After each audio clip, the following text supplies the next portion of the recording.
저희 그 갓디엘은 성장하는 갓디엘. 얼굴에 저희 그 비우는 거예요 지금? 예? 왜요? 너무 그 연약했었던 그 줄기에서 줄기가 점점 이제 자리를 잡아가고 부스여지는 싹이 나고 열매가 날 것만 같은. 그래서 놀랍게도 저희가 여러분들 다 비웃지만 저희가 놀랍게도 전체에 3등을 했어요. 3등을요. 맞죠? 네, 정말 믿을 수 없는 결과에 다들 깜짝 놀랐습니다. 그리고 이제 제가 아침에 그 어느 학년에 그 조회를 대신 들어갔는데 어떤 친구가 오늘 말씀 나눔하는데 그 마태복음 13장 32절에 그 겨자씨 비유, 아마 어제 본문이었을 텐데 겨자씨 비유 얘기를 이렇게 좀 들어 얘기하면서 겨자씨가 모든 씨보다 가장 작은 씨인데 그것이 자라서 나무가 되었다 이런 말씀 있어요. 그래서 그게 되게 좋더라고요. 누구보다 작은 겨자씨인데도 어떤 농부가 그걸 심은 거잖아요. 그 마음을 들여서 심었더니만 그게 나무가 되어서 자라서 나무가 되어서 그 다음에 거기에 이제 새들이 깃들 정도로 커졌다 그런 말씀 했는데 그게 비단 우리 갓디엘뿐만 아니라 우리 디모데학교 우리 여러분들의 모습, 우리들의 모습과 크게 다르지 않겠다 이런 얘기 좀 아침에 나눴었거든요.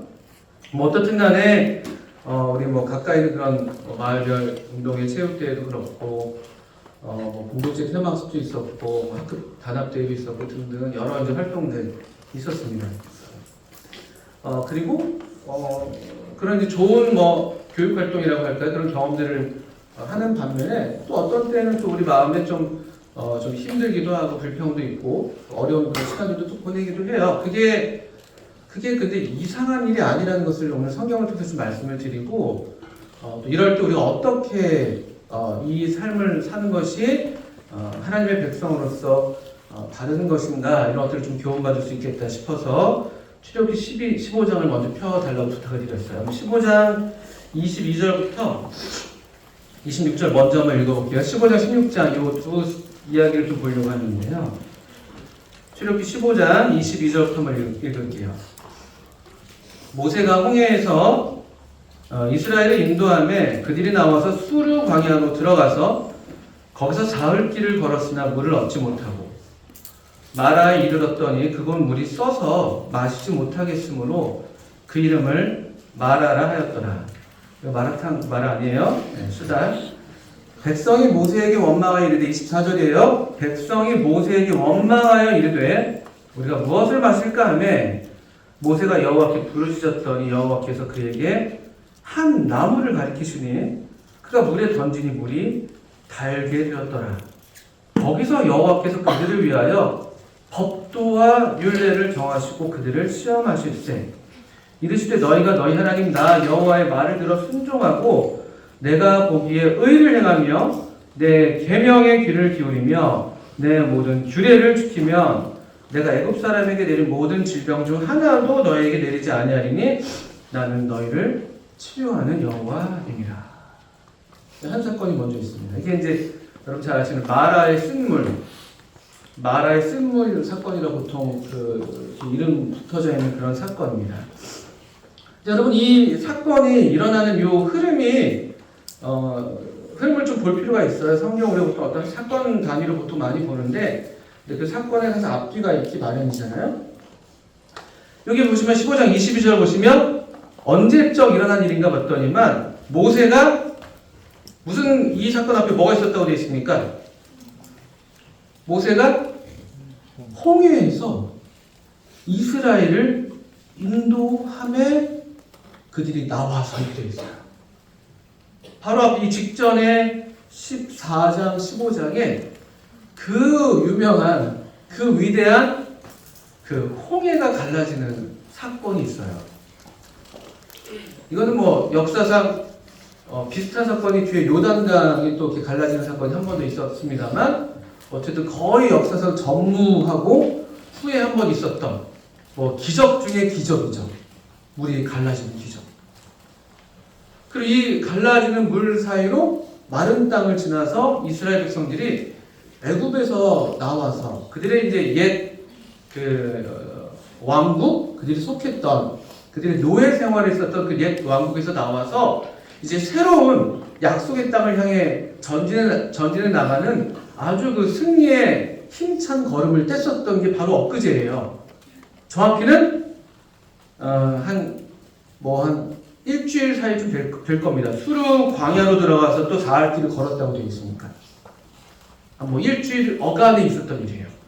그 직전에 말하자면 엄청난 그 표현을 하면 어떻게 하면 좋을까요? 최고의 순간을 보낸 거죠. 그들 생애에 또 이제까지 살아온 삶 가운데 정말 잊을 수 없을 만큼의 최고의 순간, 하나님의 영광, 하나님의 능력을 경험하는 그런 날들이 불과 며칠 전이었습니다. 그리고 여기 창세기래 출애굽기 15장 바로 21절까지 얘기를 보면요. 15장 1절부터 21절은 여러분들 그 무슨 내용인지 여러분 혹시 그 소제목 같은 거 보실 수 있나요? 뭐라고 있습니까? 모세의 노래 그리고 미리암의 노래. 그들이 불과 며칠 전에는요 막 노래를 불렀어요. 노래를 막 덩실덩실 춤을 추면서 막 여자들이 막 이렇게 소고를 치고 막 이러면서 막 아주 막 우리 지금 워십한 것처럼요 아주 즐겁게 막 하나님을 찬양하고 야 우리가 이 하나님을 따라서 하나님은 우리 편에 계셔. 우리는 하나님의 백성이야.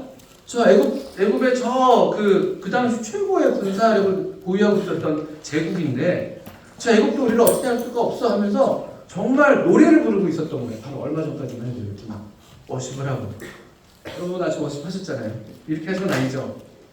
여러분 저 그 아침에 여러분 워십할 때 저는 이렇게 체조를 보통 합니다. 뒤에서 이렇게 따라갈 수 없으니까 팔을 좀 뻗고 이렇게 하는데 어쨌든 그런 워십을 하고 아주 즐거운 순간이 바로 직전에 있었던 거예요. 그런데 22절 우리가 보는 것처럼요. 그들은 약속의 땅을 향해서 갔는데 여기 22절에 잘 보시면 모세가 홍해에서 이스라엘을 인도함에 그들이 나와서 어디로 갔다고요? 약속의 땅으로 갔습니까? 바로? 어디에 갔다고 되어 있습니까? 어디에 들어갔다고 되어 있어요? 예, 수르 광야. 목적지는 분명해요. 하나님께서는 그들에게 약속하신 땅, 그 아브라함에게 약속하셨던 그 땅을 지금 취하도록 하기 위해서 아브라함이 언약하신 후에 400년 만에 이스라엘 백성들을 인도하셔서 지금 저 약속의 땅 가나안을 향해서 가고 있는 거예요. 목적지는 분명합니다. 약속도 분명해요. 그런데 이들이 반드시 지나야 하는 지점이 어디냐면요. 광야예요, 광야. 광야를 지나는 거예요. 이게 아주 정상적인 그냥 어떤 여정이라고 보시면 돼요. 우리가 이제 하나님의 사람들로서 하나 좀 오해할 수 있는 게 뭐냐면요. 우리 하나님을 믿는 또 구원받은 이렇게 삶을 시작한다고 하면 보통 대단히 이제 행복하고 또 실제로 처음에 보통 그렇거든요. 구원받았을 때에도 아주 기쁨이 넘치고 막 항상 즐겁고 감사하고 막 온통 그런 건 투성이에요. 입에서 막 노래가 나오고 정말 춤이 나오고. 그런데 구원받은 삶도 시간이 지나면서 그런 처음에 우리가 누렸던 기쁨을 좀 잃어버리는 것 같은 그런 시기를 지나거든요. 또 비단 그냥 구원받은 사람의 어떤 삶의 모습만이 아니라 그냥 우리 사람의 삶이 되게 다 그래요.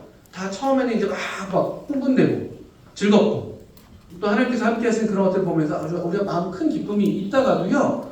그런데 지나갈 수밖에 없는 그런 지점이 있어요. 광야를 지나는 거예요. 광야. 이거는 그들이 잘못해서 그런 것도 아니에요. 그냥 가나안 땅을 가려면은 광야를 지나는 거예요. 그리고 이제 여기서 이제 우리의 이제 본 모습이 드러나는 거예요. 하나님은 이렇게 이해하시면 됩니다. 하나님의 백성들을 애굽에서 건져내셔서 우리 보통 얘기하면 이 세속, 세상에서 우리를 건져내셔서 하나님께서 약속하신 땅으로 인도하시는데 이 광야를 지나게 하시면서 어떤 일을 하시냐면요. 물리적으로 우리가 애굽에서 나오지만 사실은 우리 안에 있는 우리 안에 있는 애굽이 있어요. 물리적으로는 애굽 밖으로 좀 나왔지만 홍해를 건너왔지만 우리 안에 여전히 애굽의 그 때들이 많이 있거든요. 이스라엘 백성 같은 경우는 400년 동안 그 애굽에 살면서 그 몸에 배워왔던 그 노예 근성, 애굽이 원하는 대로 삶을 살아왔던 그 삶의 방식, 이런 것들이 있어요. 그 애굽 우리 안에 애굽이 이제 나타나고 그것들이 드러나면서 우리 여러분 그 비유하자면 그 사우나에 가시면 좀 더러운 비유인데 그 때를 여러분 미시나요? 요즘에 때를 거의 안 밀죠. 저도 때 안 민지 오래됐어요. 그렇다고 안 씻었다는 건 아니고 이제 때를 미는데 행위를 이제 요즘 거의 안 하죠. 대부분 이제 샤워를 하니까 그냥. 근데 옛날에 이제 그 아픈 그 타올 아시죠? 이태리 타올이라고 부르는 그 이태리 타올을 빡빡빡빡 막 문질러가지고 막 이렇게 몸에 붙어 있는 그 이물질들을 이제 했잖아요. 근데 그거를 그냥 맨살에다 여기다가 예를 들면 제가 지금 더러워서 이제 목욕을 해야겠다 싶어서 여기다가 대고 그냥 바로 빡빡빡빡 이태리 타올로 밀으면 어떻게 되는지 아세요? 피나요, 피나. 이게 그냥 맨살에다가 아무것도 그 사전 작업을 안 하고 피가 납니다. 근데 어떻게 해요? 보통 사우나 가면요. 때밀기 전에. 여러분 아빠들, 여러분 할아버지들 어떻게 하셨는지 아세요? 네, 사우나에 일단 들어갔습니다. 가볍게 물로 이렇게 한 다음에 사우나 속에 들어갈 때 항상 그랬죠. 좋다 이러고 들어가시죠. 시원하다 이러면서 하나도 안 시원한데 엄청 뜨거운데 들어가죠. 한참 동안 이러고 계속 막 했습니다. 좋죠. 피부에 혈액순환도 되고. 근데 왜 그렇게 하시는 거죠? 혈액순환도 되지만 그러고 난 다음에 어떻게 하시는 거예요? 그러고 난 다음에 이제 나오셔서 이제 이렇게 미시는 거예요. 그러면 막 정말 국수가 막 나오는 그런 것들 여러분들 경험이 있을지 모르겠어요. 저도 저희 아버지랑 그런 기억이 있거든요. 그게 뭐냐면 이제 때를 불리는 거죠. 이게 안 불리면 이게 아무리 밀어도 이게 안 벗겨져요. 아프기만 하죠. 그냥 껍질이 벗겨지는 껍질 막 피나고 막. 그런 거랑 비슷한 거예요. 광야가 뭐냐면요. 우리 안에 있는 애국, 우리 안에 있는 어떤 이런 그 성경에서 다르게 말하면 육신이라고 부르는 우리가 싸워야 될 적이 세 가지가 있거든요. 사탄이 있고 세상이 있어요. 이거는 비교적 쉬워요. 이 싸움은. 왜냐하면 바깥에 있는 외부의 적들이니까. 근데 우리 자신이 우리의 적일 때가 있는 거거든요. 육신이라고 부르는 성경에서. 그 로마서 7장에서 사도 바울이 막 그렇게 그 탄식했던 이 사망의 몸에서 누가 나를 건져내려 했던 그 몸. 이 육신이 있어요. 정말 육신. 그 우리 애굽에 길들여져 있는 애굽에 쩔어 있는 우리 육신이 있거든요. 그게 이제 이 광야에서 불어나는 거예요. 첫 번째는 보시면 우리 22절에 보신 것처럼요. 물을 얻지 못했어요. 그러니까 우리 육신이라는 건 아주 단순해요. 이거 뭐 좋기도 하고 나쁘기도 하는 것인데 단순한 우리 육신의 특징은 뭐냐면요. 이들이 이제 원망을 하게 되는데 이유는 간단합니다. 왜 원망인지 아세요? 그 찬송하는 입이 그 입에서 찬송을 불과 며칠 전에 했던 그 찬송의 입이 그 원망의 입으로 바뀐 거예요. 이유가 뭔지 아세요? 왜 그렇대요? 마라탕 없어서? 왜 그렇대요? 왜? 물이 없어서요. 우리가 의식주에 종속돼 있어요. 의식주에. 그게 우리 그냥 인간의 그냥 본성이에요. 본성. 의식주. 물. 먹는 거. 식이죠. 식. 목이 마르니까 그냥 우리 본성이 그대로 나오는 거예요. 충분히 이해할 만하죠. 물이 없는데 얼마나 힘들겠어요. 그런데 흥미롭게 24절에 백성이 모세에게 원망하여 이르되 우리가 무엇을 하실까?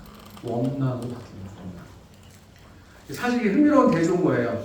바로 그 홍해 그 사건은요. 물이 그냥 가득한 사건이잖아요. 홍해는 하나님께서 물을 주장하시는 분이시라는 것을 알려주시는 하나의 그런 어떤 기적이기도 한 거예요. 물론 그 앞서서 그 애굽에서 있었던 10가지 재앙 중에서 나일강을 피로 변한 것도 그런 종류인데 하나님은 물을 주장하시는 분이세요. 물을. 그리고 엄청난 물을 하나님께서 다스리셨단 말이에요. 그들이 얼마 전에 바로 눈으로 봤던 게 바로 그거예요. 하나님이 이 자신들이 감히 어떻게 할 수 없는 저 물더미를 하나님께서 임의로 옮기실 수 있는 그런 분이라는 걸 얼마 전에 봤는데 불과 내 입에 물 한 방울 닿지 않는다는 이유로 그 금세 원망으로 바뀌는 거예요. 찬송이, 원망. 이게 우리의 이제 인간됨이에요. 여러분의 저나 똑같아요. 그런데 그걸 아시지만 또 그렇지만 하나님께서는 그냥 그 수준에서 우리로 그냥 의식주가 충족되면 만족하는 그런 수준의 삶을 우리를 살게 하시려고 우리를 애굽에서 건져내신 게 아니거든요. 그런 것 같으면 애굽에 그냥 남아있어도 되죠. 의식주에 그냥 그 만족하는 삶을 산다면요. 근데 우리를 이미 인도해 내셔서 그 애굽을 뒤로하고 하나님의 약속의 땅을 우리를 부르시는 거예요. 왜 그러냐면요. 의식주를 주관하신 하나님을 신뢰하는 그 믿음을 따라 사는 하나님의 백성이 되기를 원하시는 것이죠. 그래서 25절에 보시면 이 백성들이 부르짖음 원망의 소리를 듣고 모세가 하나님께 간절하게 기도합니다. 하나님 도와주세요. 부르셨어요. 물을 달라고 기도했겠죠. 저들의 원망을 잠재워 달라고. 근데 여기 마라에 쓴물이 있어요. 이미 물이 없진 않았는데 이게 마실 수 없는 물이었죠. 쓴물이었어요. 쓴물. 도저히 입에 댈 수가 없는 그런 물이었단 말이에요. 근데 흥미롭죠. 25절에 하나님께서 어떻게 그들의 필요에 어떤 대답하시는가, 그들의 필요를 해결해 주시는가 보면 이게 흥미로운 사건이에요. 25절 보시면 하나님께서 어떻게 하셨죠? 모세한테 어떻게 하라고 하셨죠? 잘 보세요. 뭐라고 있습니까? 네? 25절이에요. 예? 예? 뭐라고 되어 있습니까? 한 나무를 가리키셨어요. 아주 중요한 말씀이죠. 하나님께서 어떤 나무를 정하셔서 그 나무를 가리키셨다는 거예요. 그냥 모세한테 야 주변에 있는 나무 아무거나 하나 주워다가 던져라 이게 아니에요. 하나님께서 어떤 한 나무를 분명히 가리키신 나무가 있었어요. 그리고 그 나무를 물에 던지게 하셨죠. 그 물에 던졌더니 그 나무를 물에 던졌더니만 그게 그 물이 달게 됐다는 거예요. 이게 원효대사의 그 일체유심 뭐 그거랑 다른 거예요. 뭐 그냥 마음 먹기 달렸지 그게 아니에요. 그냥 쓴물이지만 야, 그 단물이라고 생각하고 마셔. 그렇게 한 게 아니에요. 분명히 화학적으로 어떤 지정된 한 나무를 하나님께서 모세에게 보이셨고 그 나무를 넣었더니만 그게 무슨 나무인지 모르지만 물이 달아졌다는 거예요. 보통 그래서 이 나무를 이렇게 이 나무가 아주 딱 그것은 아니지만 많은 성경학자들이 이것이 그 우리 십자가 우리 예수께서 달리셨던 그 나무 십자가를 예표하는 게 아니겠느냐 그렇게 보통 이해를 합니다. 무슨 말인 거 아니? 우리가 경험하는 이런 어떤 어려움, 고난 우리한테 아주 쓰죠. 아주 쓰라려요. 그렇죠? 쓰라리기도 하고 너무 견디기 어려운데 그런데 그때 우리도 하나님께서 가리키시는 한 나무를 우리가 우리의 이 쓴물에다가 갖다 넣으면 그때 그것이 단 것으로 바뀌게 되는 그런 경험들을 우리도 한다는 거예요. 그분의 십자가를 이렇게 묵상할 때, 십자가에 나 대신 그 달려 돌아가신 그분을 묵상할 때 우리의 당하는 고난이 때때로 우리에게 큰 유익으로 오히려 우리 영혼을 만족하게 하는 그런 경험들이 된다는 그런 믿음의 사람들한테 경험을 보여주는 게 아니겠느냐 그렇게 보통 이해를 하는 것이에요. 그러니까 저나 여러분들도 우리가 어떤 일들을 당할 때 바울도 그랬던 것처럼요. 이런 고난을 통해서 일체의 비결을 배워나가는 거예요. 여러분들이 빌립보서 4장에 나오는 말씀인데요. 일체의 비결을 배운다는 것은 뭐냐면 이건 배우지 않고서는 알 수 없는 거예요. 우리가 학교에서 이렇게 배우는 것처럼 누가 가르쳐주고 어떤 과정을 통해서 배우는 것처럼요. 이렇게 우리가 비천한 데 처할 줄도 알고 풍부에 처할 줄도 알고 그걸 배우는 것. 내게 능력 주시는 자 안에서 내가 모든 걸 할 수 있구나라는 걸 배우는 것은 그런 것들을 배우는 거예요. 그래서 그리고 주로 이렇게 한 나무를 통해서 우리의 이제 고통과 또 어떤 어려운 일들도 단물로 바뀌는 것이죠. 단물. 그리고 25절 후반부를 보시면 하나님께서 여기에서 그냥 아야 목마른 거 해결해 줬으니까 됐지 이렇게 하는 게 아니에요. 이거 잘 보셔야 돼요. 하나님의 백성들을 이제 하나님께서 애굽에서 나오게 하신 다음에 광야에서 이제 하나님의 백성들을 빚어가시는 거예요. 빚어가시는 거예요. 한순간에 그 겨자씨가 그냥 뿅 하고 나무가 되는 게 아니에요. 하루아침에. 보이지 않는 그 땅 밑에서 거기서 죽어 뭔가 또 변화를 입고 아무도 그 안에서 무슨 일이 일어나는지 모르지만 그 안에서 생명은 계속해서 이게 약동하는 거거든요. 또 어느 한 때가 되면 풀이 되기도 하고 점점 자라서 우리가 봤던 대로 나무가 되는 것처럼요. 이 하나님의 백성으로 하여금 하나님께서 이제 하나님의 백성을 빚어가시는 건데 여기서 그냥 야 목마르는가 이거 먹고 떨어져라 단물 마시고 이제 그만 좀 해라 적당히 해라 이렇게 하시는 게 아니에요. 25절 끝에 보시면 거기서 여호와께서 그 다음 보세요. 그들을 위하여 뭐 했대요? 법도와 율례를 정하시고 그들을 시험하셨다. 이렇게 했어요. 그들이, 하나님의 백성들이 배워야 돼, 지켜야 돼.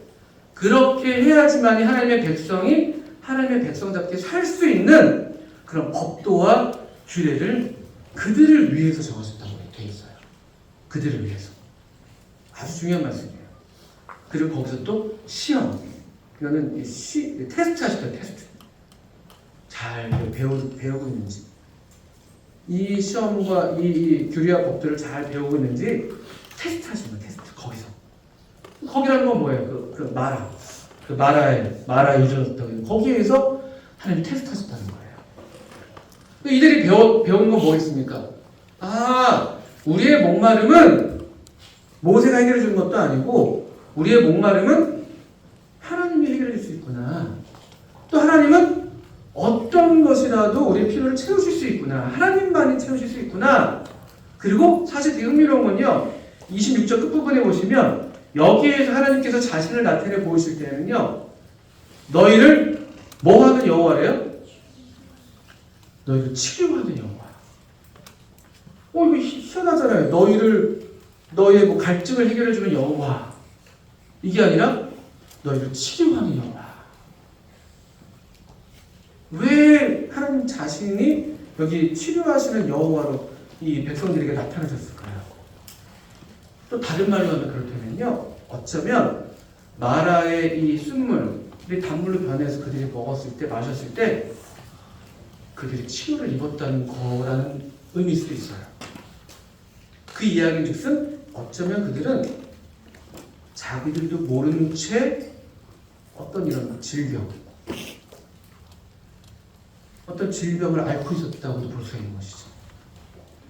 그리고 보건대 그 질병은 세속에 의지하는 그냥 세속적인 어떤 기준에 그냥 만족하는 그게 일종의 질병인 거예요. 사람의 질병.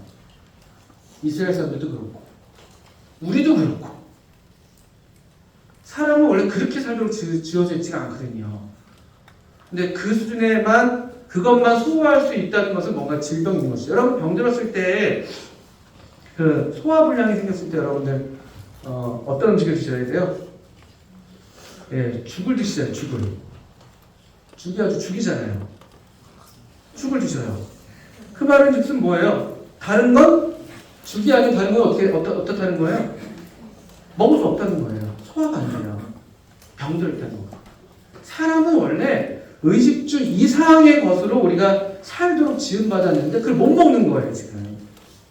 질병이 걸린 거예요. 의식주 수준에서.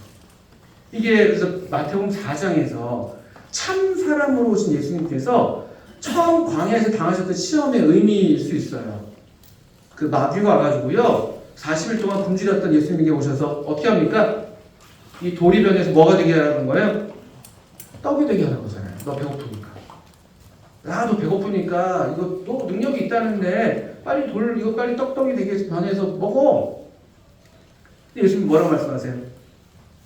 기록되었으되 사람이 떡으로만 사는 것이 아니라 하나님의 입에서 나오는 모든 말씀으로 사는 것이죠. 사람의 존재 방식에 대해서 성경적인 진리를 이렇게 내미시는 거예요. 우리도 마찬가지. 하나님의 백성은 이 땅에서 그렇게 부름받은 백성이라는 거예요. 치료하는 하나님. 그 다음에 시간이 좀 없으니까 16장 좀만 더 볼게요. 그 다음 또 보시면 16장 보시면 이제 여기 마라를 지나서 엘림이라는 데를 갑니다. 거기서는 아주 좀 행복했었어요. 엘림에서는. 거기는 이제 물샘 12이나 있었고 종려나무 이런 거가 있어서 일종의 오아시스를 만났거든요. 엘림에서. 좋았겠죠. 16장 1절. 이스라엘 자손의 온 회중이 엘림에서 떠나 엘림과 시내산 사이에 있는 또 어디에 이뤄요? 또 광야에 이르는 거예요. 오아시스도 만났다가 광야도 만나는 거예요. 또 광야에 이릅니다. 이건 누구의 잘못이 아니에요. 이게 그냥 여정이에요, 여정. 약속의 땅으로 향하는 그 여정이지, 이게 뭐 어떤 다른 이유가 있는 게 아니에요. 또 그 여정에서 하나님은 하나님의 백성들을 또 빚어가시는 것인데, 광야를 또 만납니다. 자, 재밌어요. 그리고 애굽에서 나온 후 얼마나 됐대요? 16절 1절 끝부분 보니까요. 둘째 달 15일. 우리 시간을 성경에서 시간에 대한 기록들이 종종 나온단 말이에요. 우리가 시간에 매여 사는 사람들이거든요. 홍해로부터 이제 둘째 달 15일이나 지난 거예요. 홍해 기적의 들뜬 그 기분은 벌써 이제 식은 지 오래라는 거죠. 그냥 또 우리의 그냥 그 광야 같은 그냥 우리의 이 삶을 맞닥뜨리는 거예요. 둘째 달 15일. 시간이 얼마나 우리가 얼마나 시간에 매여 있는 연약한 존재인지. 그래서 하나님께서 계속 우리로 기억하라고 말씀하시는 거거든요. 우리 잊어버리기 쉬운 존재니까. 시간이 지나면. 이번에 또 둘째 달 15일이 됐어요. 신광야입니다. 이번에 또 다른 광야. 2절. 이스라엘 자손이 이번에 또 원망해요. 모세와 아론을 또 원망합니다. 홍해로부터 2달 15일 지나서. 이유는 뭐냐? 3절. 이스라엘 자손이 그들에게 이르되 우리가 애굽 땅에서 고기가마 곁에 앉아있던 때와 떡을 배불리 먹던 때에 여호와의 손에 죽었더라면 좋았을 것을 너희가 이 광야로 우리를 인도해내어 이 온 회중이 줄여 죽게 하는구나. 이 말이 아주 중요한 말이에요. 여러분, 출애굽을 한다는 것은 위험을 감수하는 거예요. 이 말씀 그대로예요. 모세와 아론은 광야로 그들을 인도합니다.